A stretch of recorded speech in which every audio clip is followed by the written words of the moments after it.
옛날 아주 먼 옛날에 깊은 산골짜기 굽이굽이 돌아가면 오래된 감나무 한 그루가 지붕을 덮을 듯이 서 있는 작은 기와집이 하나 있었습니다.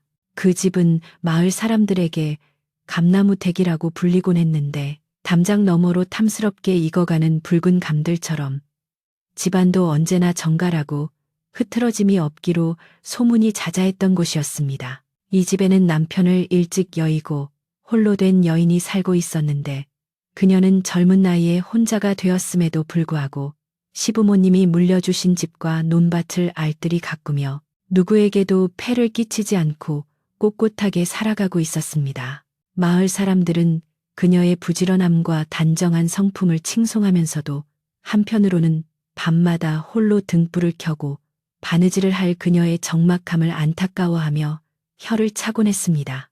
계절은 어느덧 뜨거운 볕이 수그러들고 서늘한 바람이 불어오기 시작하는 늦여름의 끝자락이었는데 하늘은 며칠 전부터 낮게 내려앉은 먹구름을 이고 심상치 않은 기운을 내뿜고 있었습니다. 산마루에 걸린 구름이 무겁게 내려앉던 그날 오후, 여인은 마당에 널어두었던 고추와 나물들을 서둘러 거두어들이며 다가올 비를 대비하고 있었습니다. 바람끝이 눅눅하고 흙내음이 짙게 풍겨오는 것이 예사비가 아닐 것 같다는 예감이 들었기 때문인데 아니나 다를까 해가 서산으로 넘어가기도 전에 굵은 빗방울이 후둑후둑 떨어지기 시작했습니다. 처음에는 마른 땅에 먼지만 일으키듯 떨어지던 빗방울은 이내 억수같이 퍼부어대기 시작했고 기와지붕을 때리는 빗소리가 마치 천군만마가 달려오는 말발굽 소리처럼 요란하게 울려 퍼졌습니다. 여인은 안방문을 단단히 걸어 잠그고 혹시라도 비가 들이칠까 창호지 문틈을 꼼꼼히 살폈는데 밖에서 들려오는 거친 바람 소리와 나뭇가지 흔들리는 소리에 마음이 괜스레 스산해져 일손을 놓고 가만히 빗소리에 귀를 기울였습니다. 그 시각 마을로 들어서는 고개 넘어 산길에는 갓을 쓰고 도포 자락을 휘날리며 힘겹게 걸음을 옮기는 한 선비가 있었습니다. 그는 한양으로 과거를 보러 떠나는 길이었는데 가난한 형편 탓에 노자를 아끼려다 보니 날이 저물도록 묵을 곳을 찾지 못하고 산길을 헤매게 된 것이었습니다. 낡은 갓은 이미 비에 젖어 모양이 일그러졌고 무명 도포는 물을 잔뜩 머금어 천근만근 무거워졌지만 선비는 비를 피할 곳을 찾기 위해 필사적으로 눈을 부릅뜨고 주위를 살폈습니다. 하지만 산중의 밤은 비와 함께 너무나 빨리 찾아왔고 한치 앞도 분간할 수 없는 칠흑 같은 어둠 속에서 선비가 의지할 것이라고는 가끔씩 번쩍이는 번개 불빛뿐이어서 그의 마음은 점점 더 조급해져만 갔습니다. 비바람이 어찌나 거센지 아름드리 나무들조차 허리를 굽히며 신음소리를 내는 와중에 선비는 저 멀리 어둠 속에서 희미하게 깜빡이는 불빛 하나를 발견하게 되었습니다. 마치 망망대해에서 등대를 만난 듯 선비는 안도감에 가슴을 쓸어내리며 그 불빛을 향해 진흙탕 길을 미끄러지듯 달려갔는데 가까이 다가갈수록 그곳이 제법 규모가 있는 번듯한 기와집이라는 것을 알게 되었습니다. 담장은 높고 대문은 굳게 닫혀 있어 함부로 들어갈 수 없는 위험이 느껴졌지만 지금 선비의 처지에서는 체면을 차릴 겨를이 없었기에 떨리는 손으로 대문을 두드리며 주인을 찾으려 했습니다.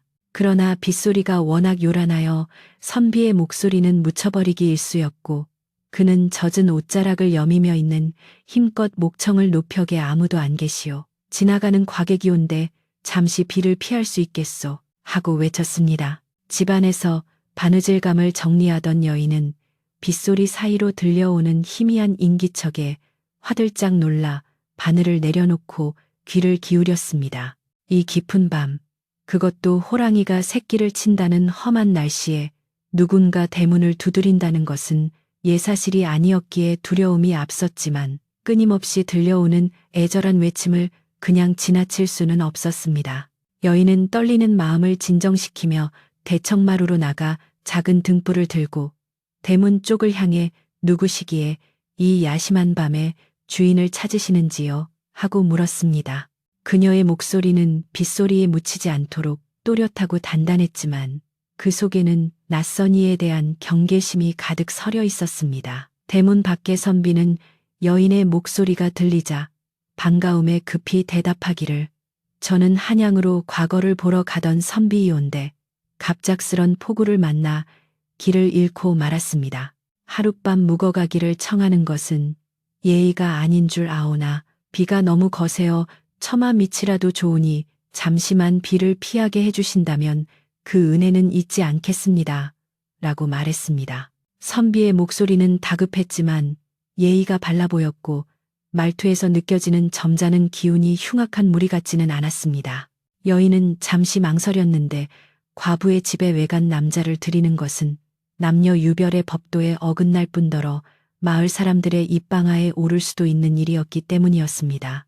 하지만 밖에서는 비바람이 더욱 거세게 몰아치고 있었고 사람의 도리로서 공경에 처한 이를 외면하는 것 또한 바른 행동이 아니라는 생각이 그녀의 마음을 흔들었습니다. 여인은 조심스럽게 대문의 빗장을 열고 문을 빼꼼히 열어 밖을 내다보았는데 등불 비추인 곳에 서 있는 선비의 몰골은 그야말로 물에 빠진 생쥐꼴이었습니다. 갓은 망가져 비스듬히 걸쳐져 있고 옷에서는 빗물이 줄줄 흐르고 있었지만 선비는 추위에 떨면서도 두 손을 모으고 고개를 숙여 정중하게 인사를 건넸습니다. 그 모습을 본 여인은 측은지심이 들어 더 이상 망설이지 않고 대문을 활짝 열어주며 말했습니다. 누추한 곳이지만 비를 피하는 것이 급선무이니 어서 들어오시지요. 안채는 내어드릴 수 없으나 대문 옆 행랑채가 비어 있으니 그곳에서 몸을 녹이십시오. 여인의 말에 선비는 연신 고개를 숙여 감사를 표하고는 진흙이 묻은 신발을 조심스럽게 털며 행랑채로 들어섰습니다. 선비가 들어간 행랑채는 오랫동안 사람의 온기가 닿지 않아 냉기가 감돌았지만 비바람을 막아주는 지붕과 벽이 있다는 것만으로도 선비에게는 궁궐 못지않은 안식처였습니다. 여인은 선비가 방에 든 것을 확인하고는 다시 안채로 돌아왔지만 비에 젖어 떨고 있던 선비의 모습이 눈에 밟혀 마음이 편치 않았습니다. 그녀는 부엌으로 들어가 아궁이에 불을 지피기 시작했는데 타닥타닥 타오르는 장작 소리가 빗소리와 어우러져 묘한 안도감을 주었습니다. 여인은 찬장에서 묵은 김치와 밥 한 공기 그리고 뜨끈한 국을 끓여 소박한 밥상을 차렸는데 비록 고기 반찬 하나 없는 조촐한 상이었지만 굶주리고 지친 나그네에게는 무엇보다 귀한 대접이 될 것이라 생각하며 정성을 담았습니다. 밥상이 준비되자 여인은 밥상을 들고 빗속을 뚫고 행랑채 마루 끝에 조용히 내려놓았습니다. 그리고는 방안을 향해 인기척을 내며 선비님 시장하실 터인데 변변찮은 아마 욕이라도 하시지요. 젖은 옷은 아궁이 불에 말리시고 편히 쉬십시오 라고 나직하게 말한 뒤 선비가 방문을 열기도 전에 황급히 뒤돌아 안채로 향했습니다. 이것은 남녀가 얼굴을 마주하는 것을 피하려는 여인의 세심한 배려이자 엄격한 예의였으며 선비 또한 방 안에서 여인의 발자국 소리가 멀어지는 것을 듣고서야 비로소 방문을 열고 밥상을 안으로 들였습니다. 방 안으로 들여온 밥상에서는 하얀 김이 모락모락 피어오르고 있었고 따뜻한 국 한 그릇이 얼어붙은 선비의 몸과 마음을 녹여주었습니다. 선비는 숟가락을 들기 전에 잠시 눈을 감고 알지 못하는 여인의 따뜻한 배려에 깊은 감사를 올렸습니다. 국물을 한 모금 들이키자 따뜻한 기운이 식도를 타고 내려가 온몸으로 퍼져나갔고 그제야 선비는 자신이 얼마나 춥고 배고팠는지를 절실히 깨달을 수 있었습니다. 그는 밥알 하나 남기지 않고 깨끗하게 그릇을 비웠고 다 먹은 상을 다시 마루에 내놓은 뒤 문을 닫고 정좌하여 앉았습니다. 비록 몸은 고단하고 옷은 눅눅했지만 선비의 마음만은 어느 때보다 맑고 평온해져 빗소리를 벗삼아 그를 군 수 있을 것만 같았습니다. 한편 안채로 돌아온 여인은 젖은 옷을 갈아입고 다시 등잔 아래 앉았지만 쉽사리 잠을 청할 수가 없었습니다. 행랑채에 낯선 사내가 있다는 사실이 주는 긴장감과 혹시라도 마을 사람들이 이 사실을 알게 되면 어쩌나 하는 걱정이 교차했기 때문입니다. 하지만 그녀는 행랑채 쪽에서 들려오는 기침 소리 하나 없이 고요한 정막을 느끼며 그 선비가 무척이나 점잖고 예의 바른 사람일 것이라고 짐작했습니다. 빗줄기는 밤이 깊어갈수록 더욱 굵어졌고 천둥 소리까지 간간히 섞여 들려왔지만 담장 안의 두 사람은 각자의 방에서 서로의 존재를 묵묵히 지켜주며 길고 긴 밤을 보내고 있었습니다. 다음 날 아침이 밝았지만 야속한 비는 그칠 기미를 보이지 않고 여전히 하늘에 구멍이라도 난 듯 쏟아져 내리고 있었습니다. 여인은 뜬 눈으로 밤을 지새우다시피 하여 새벽같이 일어나 마당을 살폈는데 마당 구석구석에는 빗물이 고여 작은 웅덩이들을 만들고 있었고 감나무 잎사귀들은 빗물에 젖어 더욱 짙은 초록빛을 띠고 있었습니다. 그녀는 행랑채 쪽을 바라보며 선비가 밤새 평안했는지 궁금해하다가 아침 식사를 준비하기 위해 부엌으로 들어갔습니다. 선비 또한 일찍 잠에서 깨어 방문을 열고 밖을 내다보았는데 흙탕물이 되어 흘러내리는 길을 보며 오늘도 길을 떠나기는 글렀다는 것을 직감하고 깊은 한숨을 내쉬었습니다. 선비는 염치불고하고 하루 더 신세를 져야 한다는 사실에 마음이 무거웠지만 지금 이 폭우 속을 뚫고 나가는 것은 무모한 짓임을 잘 알고 있었습니다. 그는 여인이 아침상을 내올 때 방문 너머로 정중하게 말을 건넸습니다. 부인, 비가 이리도 거세니 오늘 길을 떠나기가 어려울 듯합니다. 염치 없지만 비가 잦아들 때까지만 이 처마 밑을 빌려주신다면 훗날 이 은혜를 결코 잊지 않고 갚겠습니다. 그의 목소리에는 간절함과 미안함이 가득 담겨 있었고 여인 또한 그 사정을 모르는 바가 아니었기에 하늘이 하는 일을 사람이 어찌 막겠습니까? 비가 그칠 때까지 편히 머무르십시오. 라고 답하며 그를 안심시켰습니다. 그렇게 오전이 지나고 점심 무렵이 되었을 때 빗속을 뚫고 누군가가 감나무집 대문을 거칠게 두드리는 소리가 들려왔습니다. 이리 오너라. 안에 아무도 없느냐? 걸걸하고 쉰 목소리의 주인공은 다름 아닌 여인의 먼 친척 시숙부였는데 그는 평소에도 이 집과 땅을 탐내며 호시탐탐 기회를 엿보던 욕심 많은 노인이었습니다. 그는 비가 와서 농사일을 못하게 되자 심심풀이 겸 혹시나 꼬투리 잡을 것이 없나 하여 술 기운을 빌려 찾아온 것이었습니다. 여인은 시숙부의 목소리를 듣자마자 가슴이 철렁 내려앉았는데 행랑채에 선비가 있다는 사실이 발각되면 사단이 날 것이 뻔했기 때문이었습니다. 여인이 황급히 우산을 받쳐들고 대문으로 나가려는데 시숙부는 이미 대문을 밀치고 들어와 마당 한가운데 서서 삿대질을 해대기 시작했습니다. 아니, 과수대기 대낮부터 문을 걸어 잠그고 뭣들 하는 게야. 내 조카 며느리 안부가 궁금해서 왔더니 꼴이 이게 뭐냐. 시숙부의 눈은 붉게 충혈되어 있었고 입에서는 고약한 술 냄새가 풍겨 나왔습니다.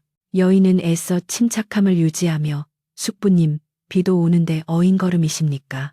어서 안으로 드시지요라고 말을 돌리려 했으나 시숙부의 매서운 눈길은 이미 행랑채 대돌 위에 놓인 낯선 남자의 신발에 꽂혀 있었습니다. 저게 무엇이냐?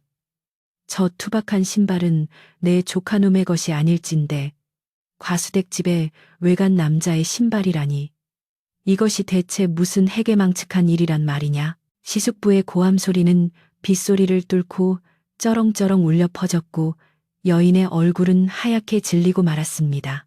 그녀는 오해라고 그저 비를 피해 잠시 머무는 과객일 뿐이라고 설명하려 했으나 먹잇감을 발견한 맹수처럼 흥분한 시숙부의 귀에는 아무 말도 들리지 않는 듯 했습니다. 방 안에 있던 선비 또한 밖에서 들려오는 소란에 붓을 내려놓고 문 쪽을 응시하며 이 난처한 상황을 어떻게 타개해야 할지 깊은 고민에 잠겼습니다.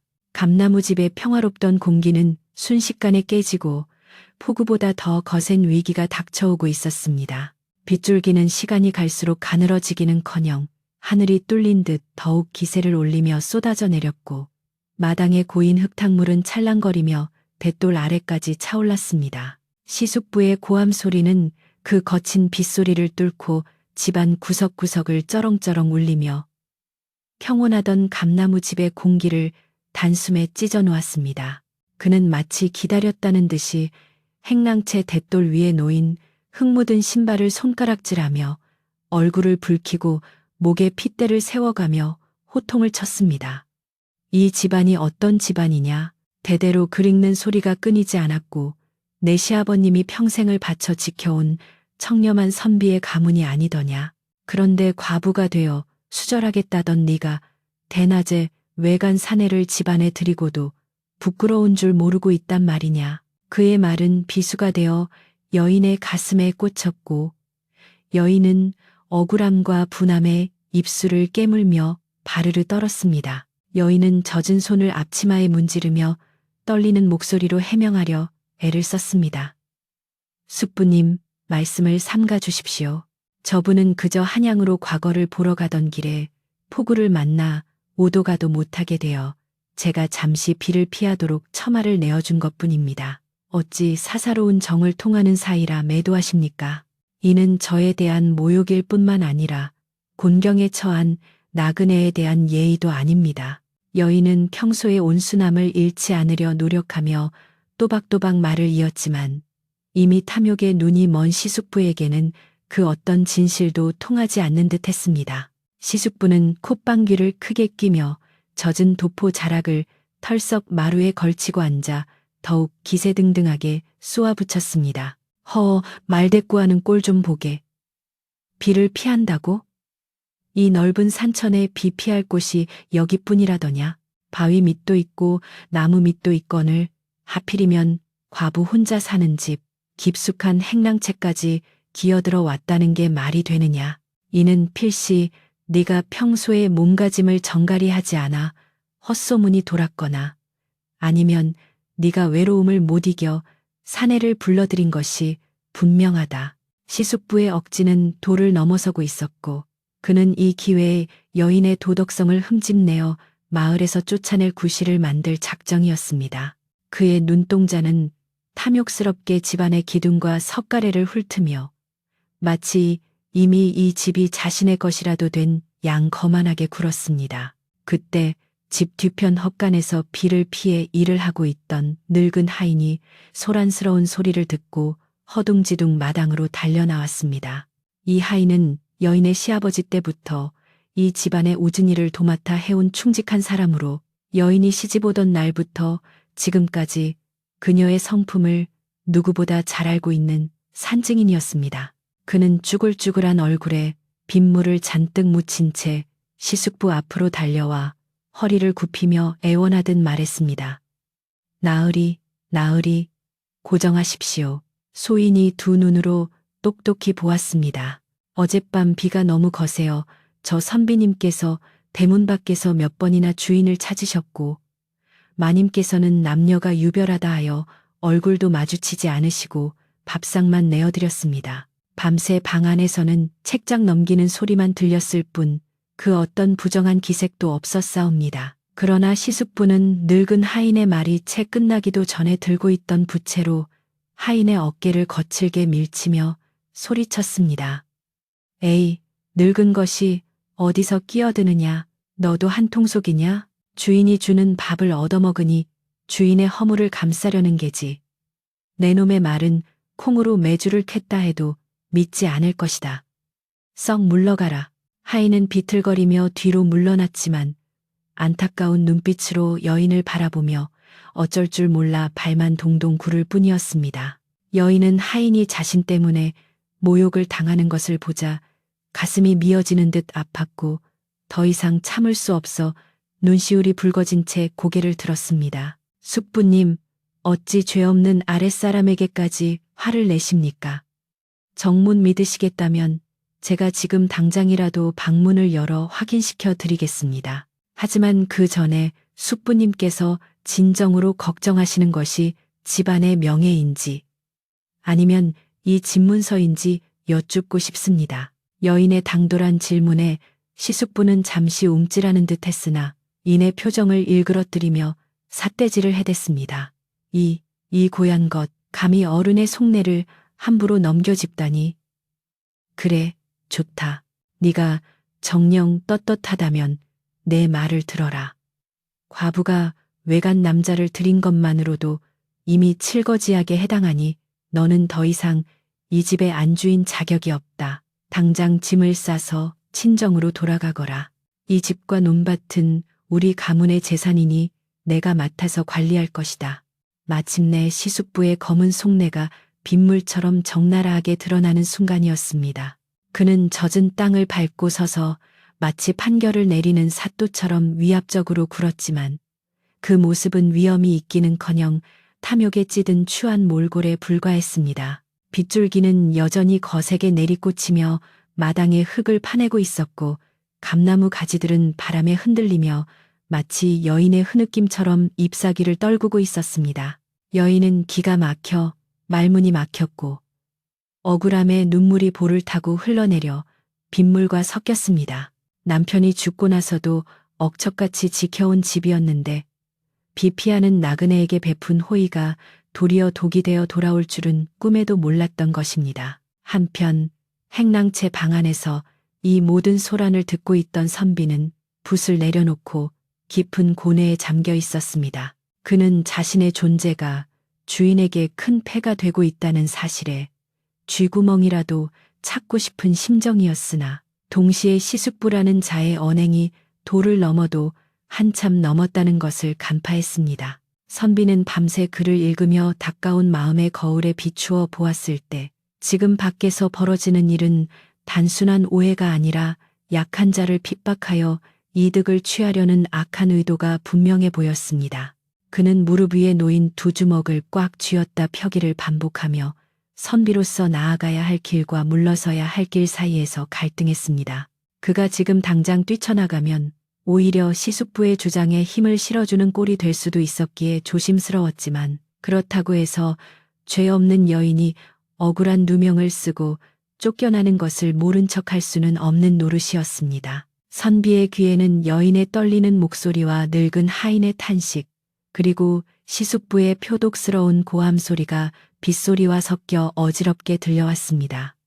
내 당장 동네 사람들을 불러 모아 내년의 부정을 낱낱이 고하고 멍석말이라도 시킬 것이다. 시숙부의 협박은 점입가경으로 치닫고 있었고 이제는 단순히 집을 뺏는 것을 넘어 여인의 목숨과 명예까지 위협하는 지경에 이르렀습니다. 바깥의 소란이 커지자 비가 오는 와중에도 옆집과 그 옆집의 마을 사람들이 하나둘씩 담장 너머로 고개를 내밀기 시작했습니다. 시골 마을에서 큰 소리가 나면 숟가락 놓던 손도 멈추고 구경을 나오는 것이 인지상정이라 어느새 대문 밖에는 우산을 쓰거나 삿갓을 쓴 동네 사람들이 웅성거리며 모여들었습니다.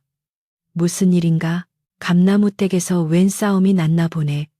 저기 저 노인은 뒷마을 욕심쟁이 양반 아닌가? 과부가 남자를 숨겨뒀다는데 그게 정말인가? 사람들의 수군거림은 빗소리를 타고 빠르게 퍼져나갔고 확인되지 않은 말들은 눈덩이처럼 불어나 여인을 더욱 궁지로 몰아넣었습니다. 시숙부는 구경꾼들이 모여들자 더욱 신이 난 듯 목소리를 높였습니다. 보시오들, 이 점자는 감나무댁에서 외간 남자의 신발이 나왔소. 과부가 수절은커녕 외간 사내를 끌어들였으니 이는 우리 가문의 수치이자 마을의 오점이 아니겠소. 그는 댓돌 위에 낡은 신발을 마치 흉기라도 되는 양들어 보이며 사람들을 선동했습니다. 마을 사람들은 그 신발을 보고 웅성거리며 여인을 의심스러운 눈초리로 바라보기 시작했고 평소 그녀의 단정함을 칭찬하던 이들조차 분위기에 휩쓸려 고개를 갸웃거렸습니다. 여인은 수치심에 얼굴을 들 수가 없어 고개를 푹 숙인 채 마루기둥을 붙잡고 서 있을 뿐이었습니다. 그때 행랑채의 방문이 드르륵 하는 소리와 함께 천천히, 아주 천천히 열렸습니다. 사람들의 시선이 일제히 그곳으로 쏠렸습니다. 방 안에서 흘러나오는 은은한 묵향과 함께 단정하게 옷매무새를 가다듬은 선비가 모습을 드러냈습니다. 그는 비록 옷은 낡고 빛바랬으나 그 표정만은 태산처럼 흔들림이 없었고 눈빛은 맑은 호수처럼 깊고 고요했습니다. 선비는 천천히 신발을 신지 않은 채 버선발로 마루 끝에 서서 소란스러운 마당을 조용히 내려다보았습니다. 그의 등장에 시끄럽던 마당은 찬물을 끼얹은 듯 일순간 조용해졌고 빗소리만이 그 정적을 채웠습니다. 선비는 먼저 여인이 서 있는 쪽을 향해 정중하게 허리를 굽혀 읍을 하였는데 이는 주인에 대한 예의이자 자신으로 인해 곤란을 겪게 된 것에 대한 깊은 사죄의 의미였습니다. 그러고 나서 그는 천천히 고개를 돌려 씩씩거리며 서 있는 시숙부를 똑바로 응시했습니다. 선비의 눈빛에는 분노 대신 서리빨 같은 기계가 서려 있어 시숙부는 저도 모르게 뒷걸음질을 치며 헛기침을 했습니다. 네, 내 놈은 누구냐? 내 놈이 바로 저 과부와 노란한 그놈이렸다. 시숙부는 기를 뺏기지 않으려 악을 썼지만 그 목소리는 조금 전보다 훨씬 떨리고 있었습니다. 선비는 마루에서 내려오지 않고 낮지만 울림이 있는 목소리로 입을 열었습니다. 어른을 뵙는데 함자가 먼저 나오는 것이 도리이나 상황이 이리 급박하니 말씀을 먼저 올리겠습니다. 소생은 과거를 보러 가던 길에 폭우를 만나 하룻밤 신세를 진 과객입니다. 빗소리가 요란하여 잠을 이루지 못하고 있었는데 밖에서 들려오는 말씀들이 하도 기가 막혀 더 이상 침묵할 수 없었습니다. 그의 목소리는 크지 않았지만 빗소리를 뚫고 사람들의 귀에 뚜렷하게 박혔습니다. 선비는 한 손에 쥐고 있던 낡은 서책을 가슴에 품으며 말을 이었습니다. 군자는 보지 않는 곳에서도 스스로를 삼가고 소인은 보지 않는 곳에서 악을 행한다고 하였습니다. 이 댁의 주인께서는 칠흑 같은 어둠 속에서도 남녀의 유별함을 지켜 저에게 얼굴조차 보이지 않으셨고 오직 인륜의 도리로 춥고 배고픈 이를 거두어 주셨습니다. 하물며 친척 되시는 어르신께서 어찌하여 근거 없는 낭설로 집안의 부녀자를 모함하고 그것도 모자라 집과 재산을 탐하는 말씀을 서슴지 않으십니까? 이것이 과연 선비의 가문이라 자부하는 집안의 어른으로서 하실 행동입니까? 선비의 말은 논리 정연했고 그 기세는 폭우보다 더 강렬하게 좌중을 압도했습니다. 시숙부는 선비의 정곡을 찌르는 말에 얼굴이 불그락 푸르락해졌습니다. 그는 말문이 막혀 입만 벙긋거리다가 억지로 소리를 질렀습니다. 이놈이 어디서 굴러먹던 뼈다귀인지는 모르겠으나 말을 번지르르하게 한다고 해서 내 놈이 외간 남자라는 사실이 없어지느냐. 남녀 7세 부동석이라 했거늘 한 지붕 아래에서 밤을 보낸 것만으로도 이미 더러운 소문은 피할 수 없다. 시숙부는 끝까지 물러서지 않고 억지를 부렸지만 이미 마을 사람들의 눈빛은 조금씩 달라지고 있었습니다. 선비의 품격 있는 태도와 시숙부의 경박한 행동이 너무나 대조적이었기 때문입니다. 이제 이 팽팽한 대립은 단순한 시비가 아니라 명분과 탐욕의 싸움으로 번져가고 있었습니다. 선비의 서리빨 같은 꾸짖음이 빗줄기를 가르고 마당에 울려 퍼지자 기세 등등하던 시숙부의 인매가 눈에 띄게 비틀거렸습니다. 그는 평생을 시골 마을에서 큰 소리치며 살아왔지만 이토록 정연한 논리와 기품 있는 태도로 자신의 허물을 지적하는 사람을 만나본 적이 없었기에 당황한 기색이 역력했습니다. 선비는 잠시 말을 멈추고 흐트러진 각근을 바로 매만지며 흔들리는 눈빛의 시숙부와 호기심 어린 마을 사람들을 천천히 둘러보았습니다.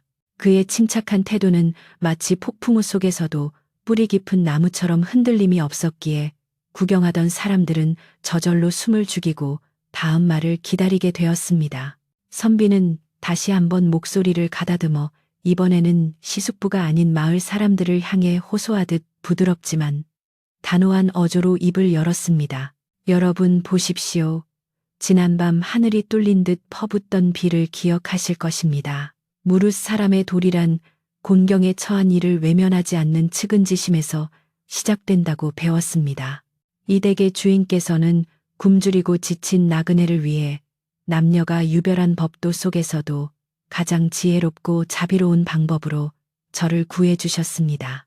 안채와 멀리 떨어진 행랑채를 내어주셨고 직접 얼굴을 마주하는 대신 문 밖에서 밥상만을 밀어 넣어 주셨으니 이는 예의에 어긋남이 없을 뿐더러 오히려 칭송받아 마땅한 선행이 아닙니까? 선비의 말에 마을 사람들은 고개를 끄덕이며 수긍하는 빛을 보였고 여기저기서 그건 그렇지 감나무 떼기 원래 심성이 곱지 않은 소리가 들려오기 시작했습니다. 마을 사람들의 분위기가 반전되자 시숙부는 다급해졌습니다. 이대로 물러서면 자신의 체면이 구겨지는 것은 물론 오랫동안 노려왔던 집과 땅을 차지할 명분마저 잃게 될 판이었습니다.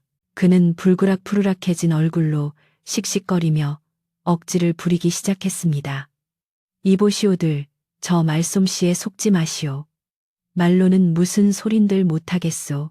밤새 비바람이 몰아치고 천둥이 치는데 그 틈을 타서 무슨 짓을 했는지 누가 안단 말이오? 증거가 있소? 저 행랑채의 방 안에서 밤새 수작을 부리지 않았다는 증거를 내놓으란 말이오.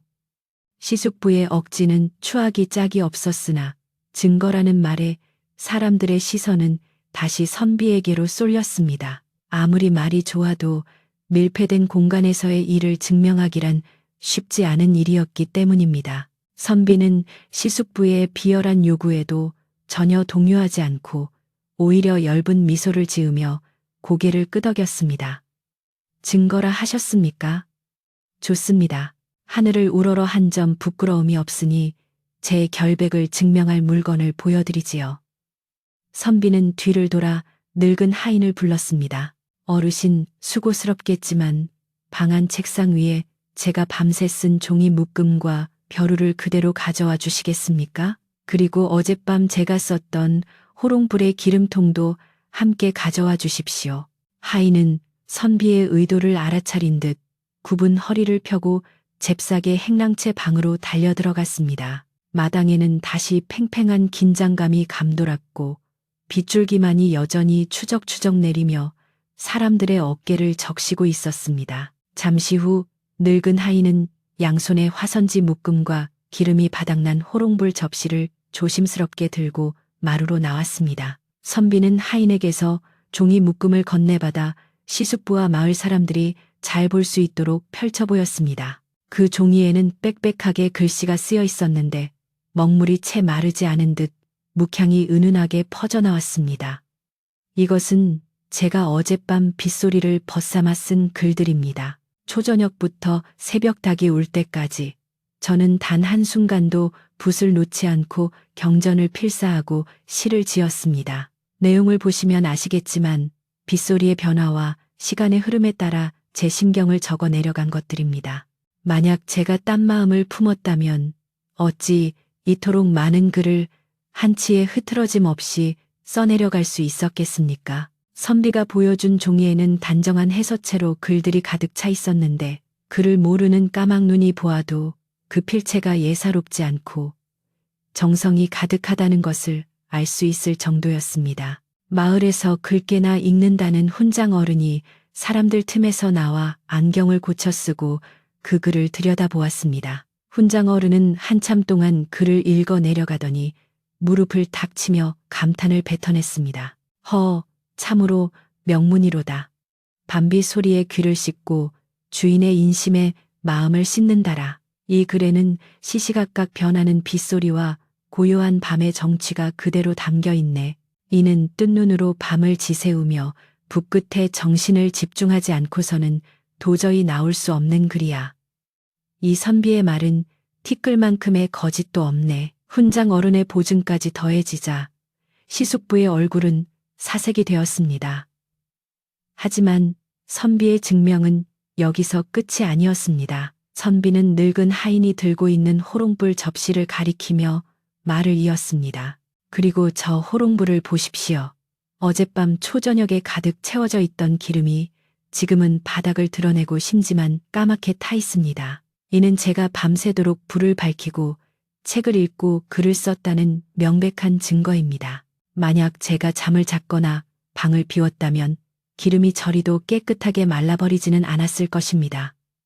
늙은 하인도 거들며 눈물 섞인 목소리로 외쳤습니다. 맞습니다요. 제가 새벽에 뒷간을 다녀오며 보았는데 행랑채의 창호지 문에는 밤새도록 선비님의 그림자가 꼿꼿하게 앉아 글을 쓰는 모습만 빛이었습니다. 제가 두 눈으로 똑똑히 보았습니다요. 모든 증거가 명백해지자 마을 사람들의 웅성거림은 이제 시숙부를 향한 비난으로 바뀌었습니다. 아니, 멀쩡한 사람을 생트집을 잡으려 했구먼. 조카 며느리 재산이 탐나서 저런다는 소문이 사실이었어. 점잖은 선비님을 모욕하고 망신만 당했네 그려. 사람들의 따가운 시선과 비난의 화살이 쏟아지자 시숙부는 쥐구멍이라도 찾고 싶은 심정이 되어 어쩔 줄을 몰라 했습니다. 그는 헛기침을 하며 부채로 얼굴을 가리려 애썼지만 이미 엎질러진 물이었습니다. 탐욕에 눈이 멀어 무리하게 일을 벌인 대가는 참혹한 망신살로 되돌아왔고 그의 위세는 비에 젖은 소미불처럼 축 처지고 말았습니다. 선비는 궁지에 몰린 시숙부를 더 이상 몰아세우지 않고 마지막으로 뼈있는 한마디를 던졌습니다. 어르신, 맹자께서 말씀하시길 재물은 잠시 머물다 가는 것이지만 이름에 남는 명예는 천년을 간다고 하셨습니다. 가문의 어른으로서 홀로 된 조카 며느리를 보살피고 집안을 건사하는 것이 마땅한 도리이거늘 하물며 사사로운 욕심으로 집안의 명예를 더럽히고 부녀자의 눈에 피눈물을 흘리게 해서야 되겠습니까? 오늘 이 비는 어르신의 마음에 낀 탐욕의 때를 씻어내라고 하늘이 내린 기회일지도 모릅니다. 부디 돌아가셔서 깊이 헤아려 주시기를 바랍니다. 선비의 목소리에는 분노보다는 안타까움이, 비난보다는 진심 어린 충고가 담겨 있었습니다. 그제야 시숙부는 아무런 대꾸도 하지 못하고 붉어진 얼굴을 감싼 채 슬금슬금 뒷걸음질을 쳤습니다. 네, 오늘은 몸이 좋지 않아 이만 가보겠네. 다들 비 오는데 뭣들 하고 있나. 썩 비키지 못해. 그는 도망치듯 대문을 빠져나갔고 진흙탕 길을 허둥지둥 달려가는 그의 뒷모습은 처량하기 그지없었습니다. 그 모습을 지켜보던 마을 사람들은 혀를 차면서도 한편으로는 통쾌하다는 듯 웃음을 터뜨렸습니다. 거센 비바람과 함께 몰아쳤던 감나무 집의 소동은 선비의 지혜와 품격 덕분에 거짓말처럼 잠재워졌고 진실이 밝혀진 마당에는 다시 평온한 기운이 감돌기 시작했습니다. 여인은 그제야 참았던 눈물을 터뜨리며 마루에 주저앉았습니다. 억울함이 풀린 안도감과 선비에 대한 고마움이 한꺼번에 밀려왔기 때문입니다. 그녀는 늙은 하인의 부축을 받으며 일어나 선비가 있는 쪽을 향해 깊숙이 허리를 숙여 절을 올렸습니다. 선비님, 이 미천한 과부를 위해 귀한 학식과 기계를 보여주셔서 몸둘 바를 모르겠습니다. 하마터면 억울한 누명을 쓰고 쫓겨날 뻔했는데 선비님 덕분에 집도 지키고 명예도 지킬 수 있었습니다. 이 은혜를 어찌 다 갚아야 할지 모르겠습니다. 여인의 목소리는 울음 섞여 떨리고 있었지만 그 속에는 뼈에 사무치는 감사가 담겨 있었습니다. 선비는 황급히 마루에서 내려와 여인에게 맞절을 하며 겸손하게 대답했습니다. 아닙니다, 부인. 제가 이곳에 머물지 않았다면 애초에 생기지 않았을 일입니다. 오히려 저 때문에 곤욕을 치르신 것 같아 송구할 따름입니다. 부인의 정갈한 마음씨와 하인 어르신의 충심이 하늘에 닿아 진실이 밝혀진 것이지 제가 한 일은 그저 보고 들은 것을 사실대로 말한 것뿐입니다. 선비는 공을 돌리며 자신을 낮추었지만 그 모습을 지켜보는 마을 사람들의 눈에는 그가 진정한 군자의 모습으로 비쳤습니다. 비는 어느새 그 기세를 잃고 보슬비로 변해 있었고 구름 사이로 희미하게 햇살 한 줌이 내리비치기 시작했습니다. 마을 사람들은 하나둘씩 선비에게 다가와 사과와 칭찬의 말을 건넸습니다. 우리가 잠시 귀가 얇아 실수를 했소. 용서하시오. 젊은 선비가 참으로 대단하오.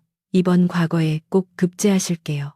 선비는 그들의 말에 일일이 미소로 답하며 늙은 하인이 가져온 붓과 벼루를 챙겼습니다. 이제 오해가 풀렸으니 더 이상 이곳에 머물며 폐를 끼칠 이유가 없다고 생각한 것입니다. 그는 짐을 챙기기 위해 다시 행랑채로 들어갔고 마을 사람들도 비가 잦아들자 각자의 집으로 돌아가며 오늘 있었던 일을 무용담처럼 이야기꽃을 피웠습니다. 잠시 후 선비는 짐을 꾸려 다시 마당으로 나왔습니다. 젖었던 도포는 아직 눅눅했지만 그의 표정은 그 어느 때보다 맑고 개운해 보였습니다. 여인은 부엌에서 급히 챙겨 나온 따뜻한 주먹밥, 꾸러미와 말린 감 몇 개를 선비의 손에 쥐어주며 배웅을 나섰습니다. 가시는 길 험하실 텐데 욕이라도 하시며 가십시오. 비록 하룻밤 인연이지만 선비님의 고귀한 뜻은 평생 잊지 않고 살겠습니다. 선비는 그 소박하지만 정성 어린 선물을 소중히 받아들고 각근을 단단히 매며 작별을 고했습니다. 비갠 뒤의 산골 마을 공기는 상쾌하기 그지없었고 감나무 잎사귀에 맺힌 빗방울은 보석처럼 반짝이고 있었습니다. 선비가 대문을 나서자 여인과 늙은 하인은 대문 밖까지 따라 나와 그가 고개 너머로 사라질 때까지 손을 흔들었습니다. 선비는 걷다가 잠시 멈춰서서 뒤를 돌아보았는데 감나무 집의 기와 지붕 위로 쌍무지개가 떠오르는 것이 보였습니다. 그는 그 아름다운 풍경을 가슴에 담으며 이번 여행에서 겪은 고난이 결코 헛되지 않았음을 깨달았습니다. 그는 다시 보찜을 고쳐매고 한양을 향해 힘차게 발걸음을 내디뎠습니다. 그의 발걸음 하나하나에는 이전에는 없었던 확신과 희망이 실려 있었고 젖은 흙길조차 이제는 그를 막아서지 못할 것처럼 느껴졌습니다. 이야기는 이제 마지막 결말을 향해 흘러가고 감나무 집에는 다시금 평화로운 일상이 찾아올 준비를 하고 있었습니다. 비구름이 완전히 물러간 하늘은 마치 갓바라 너른 옥양목처럼 눈부시게 푸르고 맑았으며 산등성이를 타고 내려오는 바람결에는 가을의 서늘하고 상쾌한 기운이 한껏 묻어 있었습니다. 선비가 떠나고 난 뒤에 감나무집 앞마당은 언제 비바람이 몰아쳤냐는 듯 고요하기만 했고 처마 끝에 매달린 빗방울이 가끔 톡하고 떨어지며 투명한 보석처럼 반짝일 뿐이었습니다. 여인과 늙은 하인은 선비의 뒷모습이 고개 너머로 완전히 사라져 더 이상 보이지 않을 때까지 대문 앞에 서서 자리를 뜨지 못했는데 이는 그 짧은 만남이 남긴 여운이 너무나도 깊고 컸기 때문이었습니다. 하인은 젖은 눈가를 훔치며 내 평생 저토록 기품 있고 강단 있는 양반은 처음 봅니다요. 필시 나중에 큰 인물이 되어 나라를 떠받칠 기둥이 되실 겁니다. 라고 중얼거렸고 여인 또한 그 말에 조용히 고개를 끄덕이며 마음속으로 선비의 앞날에 행운이 가득하기를 빌었습니다. 두 사람은 아쉬운 마음을 뒤로하고 다시 집 안으로 들어와 비바람에 어지러워진 살림을 하나둘 정리하기 시작했는데 몸은 고단했지만 마음만은 깃털처럼 가벼웠습니다. 마당 곳곳에 패인 무릉덩이를 메우고 널브러진 나뭇가지들을 치우는 동안 늙은 하인은 흥이 난 듯 콧노래까지 흥얼거렸습니다.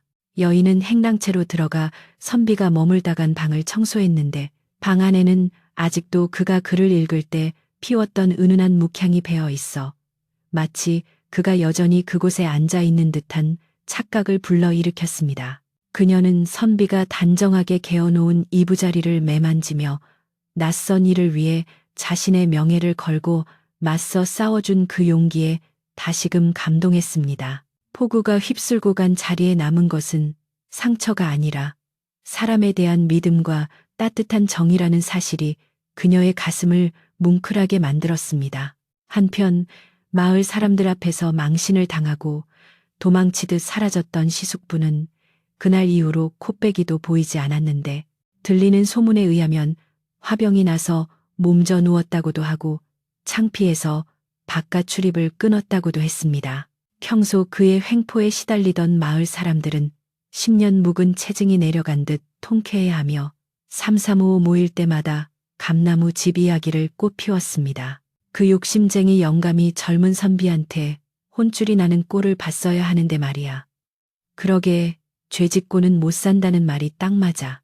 사람들의 입을 타고 전해지는 이야기는 감나무 집 여인의 덕망을 더욱 높여주었고 이제 마을에서 누구도 감히 홀로 사는 여인이라고 무시하거나 그 집의 재산을 넘보는 이는 없게 되었습니다. 선비가 남기고 간 정의로운 기운이 든든한 울타리가 되어 여인과 감나무집을 보이지 않는 곳에서 지켜주고 있었던 것입니다. 계절은 어느덧 빠르게 흘러들녘은 황금빛으로 물들고 감나무집의 감들도 붉게 익어 주렁주렁 매달리는 완연한 가을이 찾아왔습니다. 파란 하늘 아래 붉게 타오르는 듯한 감나무는 그야말로 장관이었고 여인은 늙은 하인과 함께 긴 대나무 장대를 들고 감을 따느라 분주한 나날을 보냈습니다.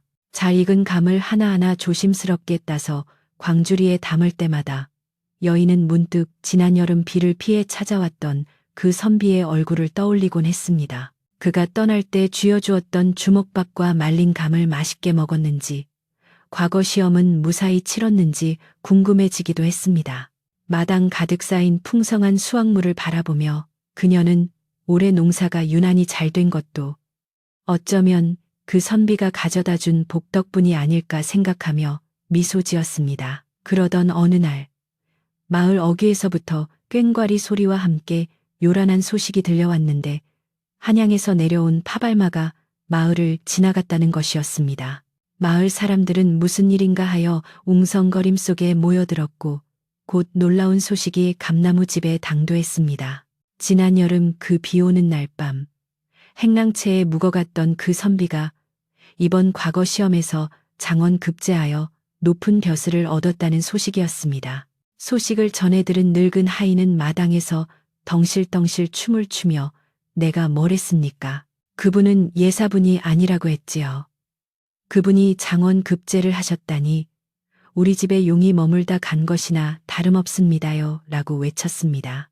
여인 또한 가슴이 벅차올라 말을 잇지 못하고 그저 먼 한양 쪽 하늘을 바라보며 두 손을 모아 감사의 기도를 올렸습니다. 며칠 뒤 감나무 집 대문 앞으로 관복을 입은 사람들이 찾아왔는데 그들은 장원 급제한 선비가 보낸 심부름꾼들이었습니다. 그들은 정중하게 예를 갖추어 여인에게 비단과 서찰을 전했는데 서찰에는 선비의 친필로 감사의 인사가 적혀 있었습니다. 폭우 속에 길을 잃고 헤매던 저에게 따뜻한 방과 밥을 내어주신 은혜를 잊지 못합니다. 부인의 고든 성품과 따뜻한 인심 덕분에 무사히 한양에 도착하여 큰 뜻을 이룰 수 있었습니다. 보내주신 주먹밥은 제 평생 먹은 어떤 음식보다 귀하고 맛있는 것이었습니다. 부디 건강하시고 평안하십시오 라는 내용이었습니다. 여인은 그 편지를 읽고 또 읽으며 눈시울을 붉혔고 이 소문은 삽시간에 퍼져나가 감나무 집은 장원 급제한 선비가 머물다 간 명당이라 불리며 마을의 자랑거리가 되었습니다. 이제 감나무 집은 예전의 적막함을 털어내고 사람들의 따뜻한 시선과 존경 속에 더욱 단단하게 자리를 잡았습니다. 시숙부는 이 소식을 듣고 더욱 배가 아파 몸져 누웠다는 후문이 들려왔지만 아무도 그를 동정하지 않았습니다. 여인은 선비가 보내준 비단을 팔아 마을의 가난한 이웃들에게 쌀을 나누어 주었는데 이는 받은 은혜를 다시 세상에 베풀고자 하는 그녀의 고운 마음씨에서 나온 행동이었습니다. 마을 사람들은 여인을 살아있는 보살이라 칭송했고 감나무 집은 언제나 사람들의 웃음소리와 따뜻한 기운으로 넘쳐나게 되었습니다. 선비가 뿌리고 간 선한 영향력의 씨앗이 여인의 손을 거쳐 온 마을에 풍성한 열매를 맺은 셈이었습니다. 어느덧 찬 바람이 불고 흰 눈이 소복이 쌓이는 겨울이 찾아왔지만 감나무 집 안방은 그 어느 때보다 따뜻하고 훈훈했습니다. 여인은 따뜻한 아랫목에 앉아 바느질을 하다가 창밖을 내다보았는데 앙상한 감나무 가지 위에 하얀 눈꽃이 피어있는 모습이 한 폭의 그림처럼 아름다웠습니다. 지난 여름에 그 거센 폭우와 소란스러웠던 사건들은 이제 아득한 추억이 되어 겨울밤 화롯가에서 도란도란 나누기 좋은 옛날 이야기가 되었습니다. 늙은 하인은 사랑방에서 새끼를 꼬며 가끔씩 그 선비님 참으로 대단했지 하고 혼잣말을 하곤 했고 그때마다 여인은 빙그레 웃으며 바늘귀에 실을 꿰었습니다. 밤이 깊어지자 마을의 모든 불빛이 하나둘 꺼지고 오직 감나무집 사랑방과 안방의 호롱불만이 은은하게 어둠을 밝히고 있었습니다.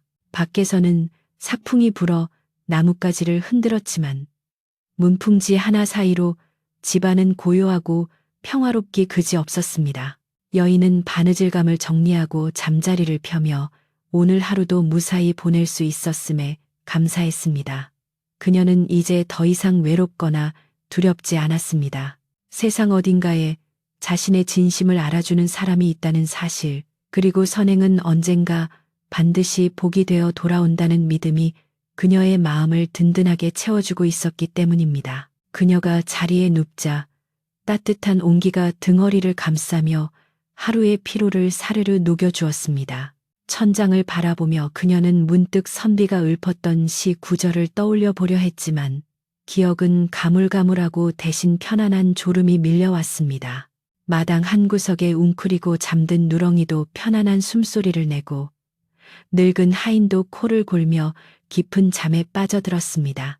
감나무집을 둘러싼 산과들, 그리고 온 마을이 하얀 눈 이불을 덮고 깊은 침묵 속으로 빠져들고 있었습니다. 세상의 모든 시름과 걱정은 눈 속에 파묻히고 오직 평화로운 안식만이 이 공간을 지배하고 있는 듯했습니다. 돌이켜보면 그날 밤의 폭우는 단순한 자연의 심술이 아니라 감나무집의 묵은 때를 씻어내고 새로운 복을 불러오기 위한 하늘의 뜻이었는지도 모릅니다.